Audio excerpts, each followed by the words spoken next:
Hey there, welcome back to the News Desk. Maria along with Rich and Paul and BDM here. And BDM, you've got a pack there.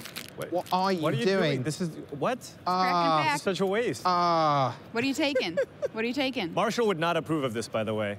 Conclave Tribunal. All right, solid pick. Yeah. Wow.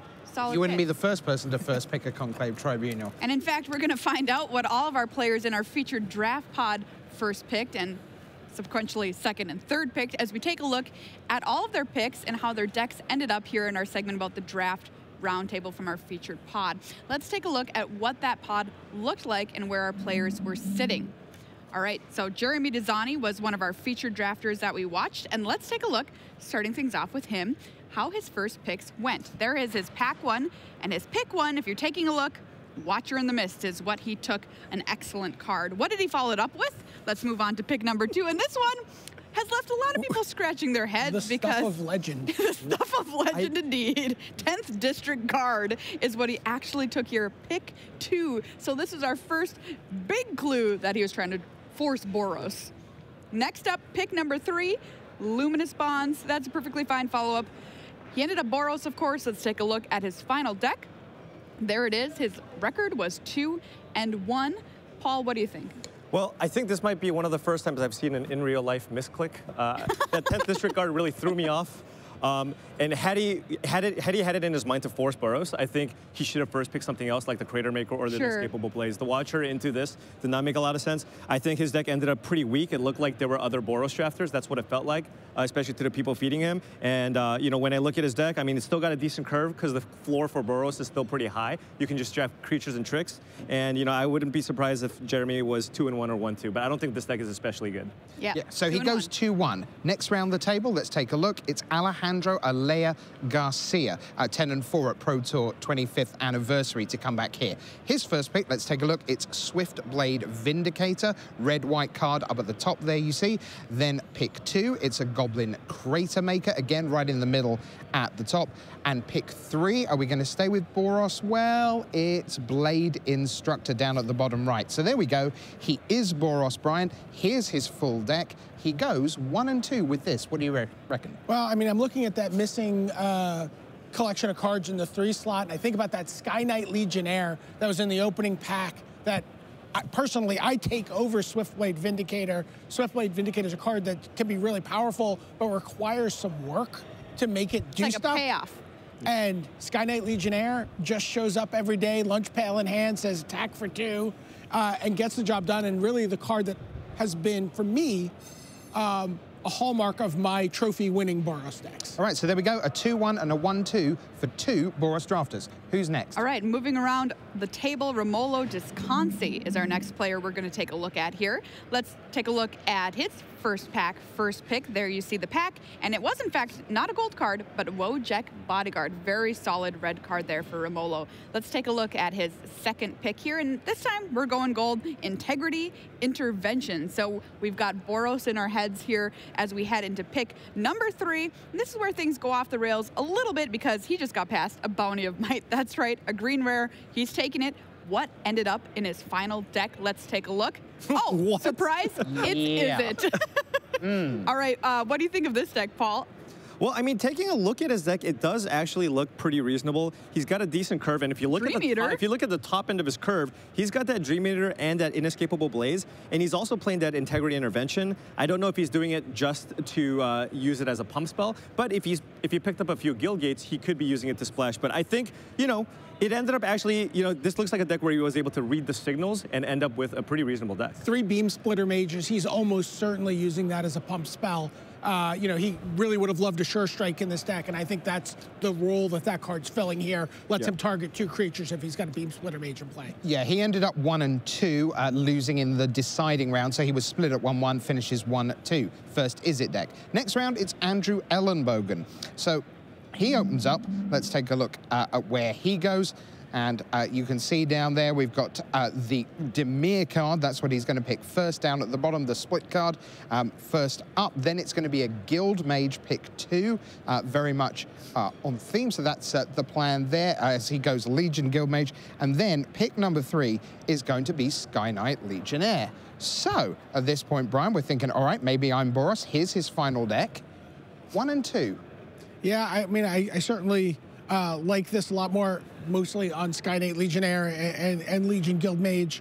But that's a lot of top stuff. I know that Loxodon Restorer has Convoke, but yeah, it's a pretty high-end curve. A couple of cards like Escape Blaze that you think of more as Izzet cards, I think, than Boros cards. And also, he was the third player in a row who opened up a pack and looked at it, and said, I'm going to go Boros. Well, all four have started out red. Desani, Garcia, Disconci with his bodyguard, and now Ellenbogen. 3 of them stayed in Boros, and Ellenbogen 1 and 2. So we've got a 2-1 drafter, 2 1-2 drafters, all with Boros, all in one half of the table. Hard to share that pie. Yeah, well, let's go on. All right, let's go around the table. The next person we're going to take a look at is Tae Jun Hao from Singapore Grey Ogre Games. Let's take a look at his first pick.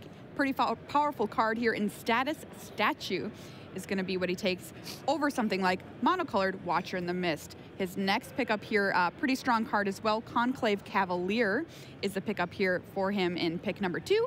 And in pick number 3, we're heading to the skies. It's Parhelion Patrol. All right, so did we live the Celestia dream? Let's take a look at his deck.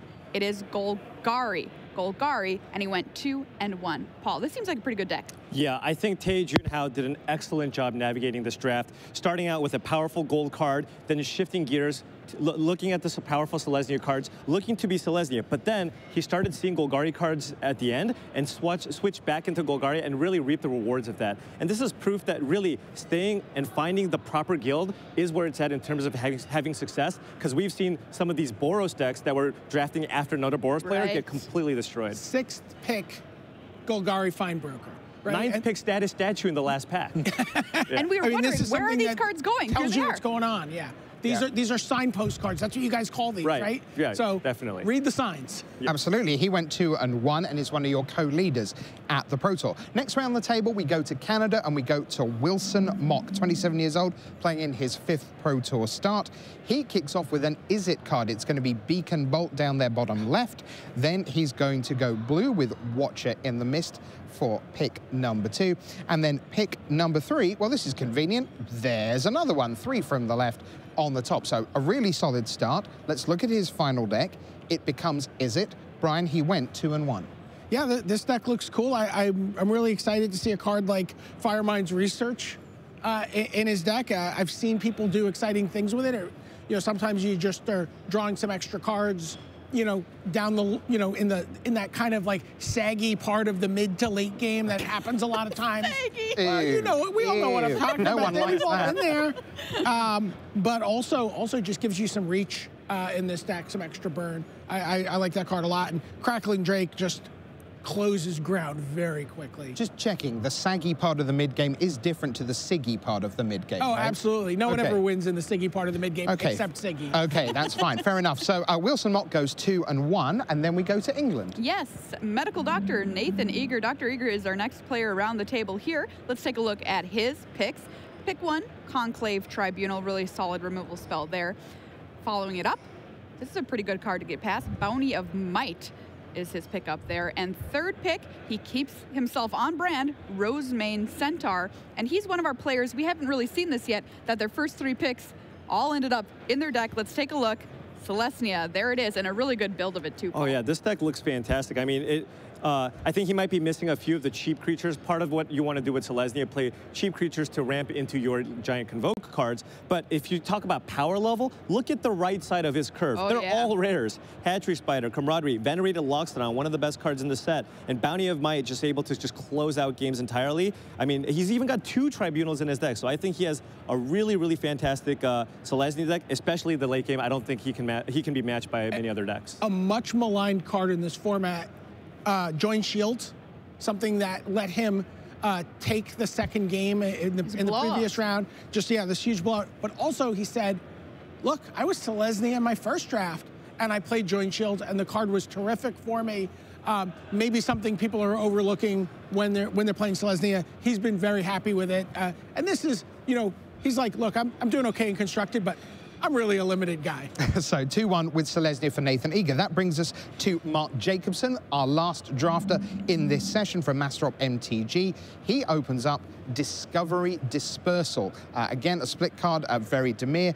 Then we go on to Piston Fist Cyclops is number 2. And then number 3, a very straightforward meat and potatoes removal spell in Command the Storm. Here's his full deck. 1 and 2, Brian. There's a lot of 5 going on. Yeah, there's a lot of spells, but he was really scuffling for creatures.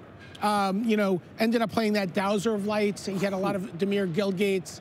Found himself really, you know, I think he knew he was in for a little bit of a fight with this deck. He obviously had a lot of weapons, but, you know, really didn't have a way to close the game out in terms of any, last creature Paul and I standing. were panicking watching this. Where are the creatures? Yeah. So, and in fact, you know, missed an opportunity for a second Dowser of Lights late in pack 3. And he's like, yeah, I didn't realize I was gonna have to play it. I might have actually taken a second Dowser there. All right, so a couple of lessons as we round things out.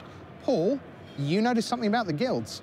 Yeah, so no Dimir drafters, which is completely wild to me because going into this tournament, when you talk to a lot of the top-level pros, they thought Dimir was one of the strongest guilds and 0 Dimir drafters in the entire draft. And that's about the guilds, but what that led to, Brian, in terms of results. Yeah, there are no 3-0 drafters at this table. Keeping score based on what you were saying, 4 2-1s. Yep. 4 1-2s, and that's partially because, you know, when we start the draft on day 1, everyone gets paired up by record, and that is also coincidentally, or not so coincidentally, the same as your record within the pod. Records in the pod and records in the tournament don't match up always on day 2. Right, we had 2 8-0s and 6 7-1s, Yeah. so even a loss for Desani or Tadrian Howe in round 1 only gave them a certain number of possible opponents heading out. So, yeah, 4 2-1s, 4 1-2s. Well, it turns out Dimir's completely wide open in all the drafts you ever wanted to do. And that's the story of the round table here on day number 2.